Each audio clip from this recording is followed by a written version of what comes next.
Okay, so hello guys, magandang araw sa inyo. Welcome back again na naman sa ating YouTube channel. No? Sa panibagong video, tutorial na naman. So bali, yun, nakapag-vlog na naman tayo ngayon at nagkaroon tayo ng time gawa ng medyo hindi tayo busy ngayon at nandito tayo ngayon sa loob, no? Kasi hindi ako makapag-vlog ng motor dun sa may pwesto ko kasi laging basa kasi nga laging umuulan nun itong mga nakaraang araw, no? Kasi may bagyo. So bali for today's video, ayan, isang tutorial na naman na siguradong may mapupulot kayong kaalaman at siguradong may matututunan kayo. So kung mapapansin nyo, meron tayong hindi siya diagram, no? Kumbaga circuit siya. So circuit siya ng series at parallel. So para saan nga ba to at anong ibig sabihin nito? So ngayong araw, mga master, ito yung pinaka-principle ng isang system natin, no? Kung gusto mong matutong mag-wiring sa motor, sa sasakyan, even sa bahay or sa mga planta, pero hindi na tayo abot doon dahil sa motor lang tayo nakafocus. So bali meron tayong dalawang circuit na tinatawag niya, no? Dalawang uri or dalawang klase ng circuit. So isang series at isang parallel. So sa mga magagaling wiring dyan, no? At sa mga nakapag-aral, no? Alam na nila to. So itinuturo ko to sa mga gustong matuto at sa mga beginner, upang may panghawakan silang principle na hindi lang porket alam nila i-wiring yung isang circuit. For example, alam nila i-wiring yung headlight ng motor, alam na nila lahat, pero hindi. So meron kasi tayong principle and mga circuits na tinatawag. So makikita natin dito kung mababasa natin difference between series and parallel circuits. So ano nga ba yan? So sabi dito, series circuits. A series circuit is made by connecting the end of one device to the beginning of another. So mamaya explain natin yan. At yung parallel naman, parallel circuit, parallel circuits. In a parallel circuits, the same terminals are the same terminals, both devices are connected together. So medyo cut siya dito, no? Hindi ko alam kung meron pa tong karugtong na bot device. So ayun, bali ayun na yung meaning nun. So makikita natin dito na cut din yung pagkaka-print. So nakuha ko lang siya sa Google and hindi ko na pahahabain pa. Bali explain na natin, no? Okay, so dito muna tayo sa series, which is kung makikita nyo, meron tayong battery, meron tayong switch, meron tayong dalawang bulb, at ayan yung wire, yung kulay red. So makikita natin yung flow ng kuryente dito kung paano dumaloy sa pamamagitan nitong mga arrow na to. So kapag sinabing series circuit, so ganyan lang yung flow ng kanyang current, no? So from positive, punta lang siya sa switch. So sa switch na to mga master, on and off yan, no? So ito yung taga-putol or taga-connect ng supply mula sa battery papunta sa ating mga loads, which is itong bulb. So loads kasi yung tawag niyan. Okay, so tatagos lang yan dito sa kabila. So kung mapapansin nyo, meron silang pagkakaiba, pero isa lang yung pinanggalingan nilang source na, which is itong battery lang. So sa kabila, magkaiba naman. Sa kabila galing din siya sa battery, so dumaan din siya sa switch, pero pagdating sa loads, magkaiba na yung kanilang pagkaka-connect, no? So kung dito diretso doon, so dumaan siya, kumbaga naging hati, no? Okay, tapos lilipat lang siya and babalik lang siya sa negative. Okay, sa series circuit natin mga master, magsimula sa battery, okay, lalabas yung current dyan, pupunta yan sa switch, on and off switch. So tatawid yan dito ngayon sa ating dalawang bulb. Ngayon kung itong bulb natin is okay pa, so dire-diretso lang tatawid yan. So okay pa to, dire-diretso lang tatawid yan sa kabila hanggang sa ayan, umilaw sila. Ngayon kapag itong isang bulb is napunde, for example from positive, tatawid yan ng switch. Kapag ito ang napunde, hindi na iilaw pati itong isa kasi nga hindi na makakatawid yung current dito sa ating bulb kasi nga pundi na siya, putol na yung kanyang filament.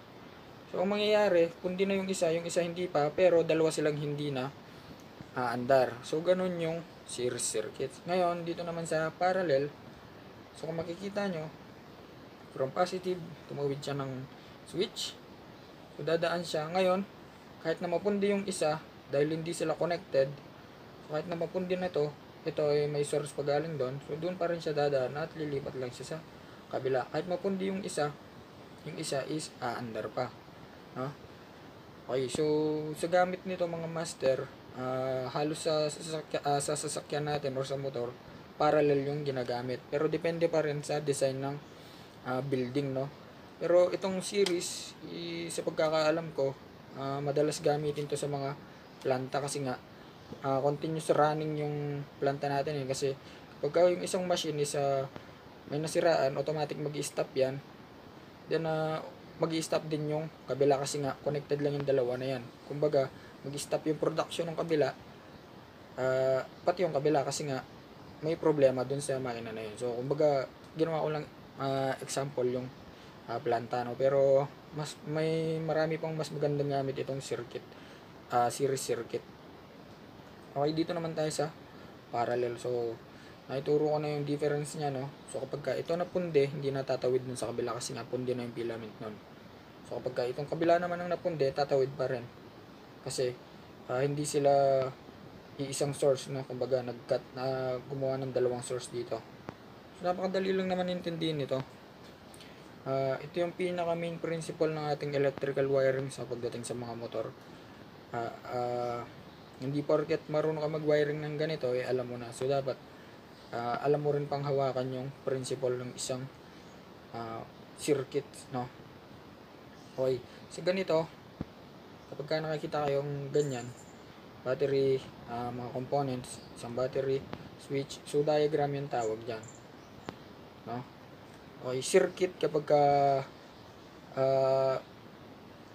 yung flow is dire-diretso, kapag halimbawa yung ating positive, so yan lumipat, so circuit ang tawag doon. Ngayon open circuit naman kapag yung naputulan dito, so open circuit ang tawag doon kasi hindi siya makapasok sa kabila, so closed circuit yan, no? Ngayon kapag open circuit, may problema yung ating wiring. For example, putol yung natin dito, yung wire, so open circuit siya nun. Okay, so ayun, uulitin ko ang series circuits. A series circuit is made by connecting the end of one device. Okay, so ito yung end ng isang device to beginning of another. So kumbaga dito sila nagtatagpo. Kumbaga ito yung end, umuulan na.